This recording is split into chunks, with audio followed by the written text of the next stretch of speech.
Tak lambat-lambat, jadi balik dari kota langsung aja kita singgah ke kawasan rumah ke-11 guys. Sebab ada titipan dari akak hamba Allah bersedekah untuk beli jajan adik dengan siapa guys.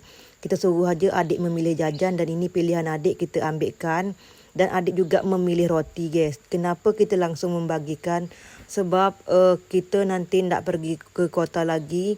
Bukan kerana mak dengan bapa atau akak nak berangkat umrah, tapi kerana keadaan bapa lagi tak berapa sihat guys. Jadi minta semua penonton mendoakan supaya bapa tiba-tiba diberi keajaiban, sihat dan beliau dapat berangkat umrah guys.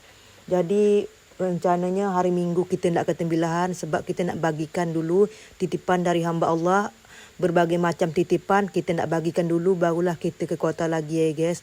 Dan ini kita ambil sosis, jadi hamba Allah berbagi 400,000, sisa lebih 90,000 lebih gitu guys. Jadi nanti kita bagikan aja adik dengan siapa.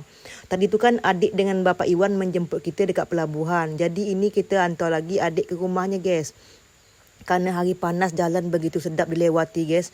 Ini suasana petang, sampailah kita ke kawasan rumah ke-11. Alhamdulillah ini pemandangan dia berangin sejuk sedap guys. Jadi itu ada siapa depan rumah, siapa tak berapa sihat, dia demam guys.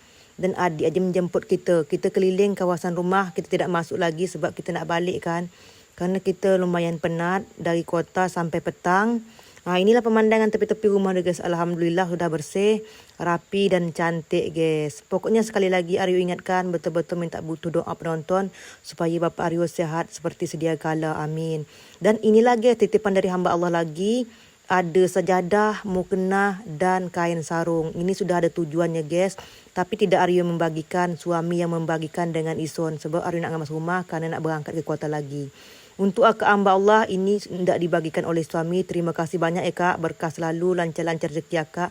Akak hamba Allah berdua yang untuk berbagi sejadah, mukena, lap kaki dan juga jajan untuk adik. Terima kasih banyak. Itulah yang bisa Aryo sampaikan.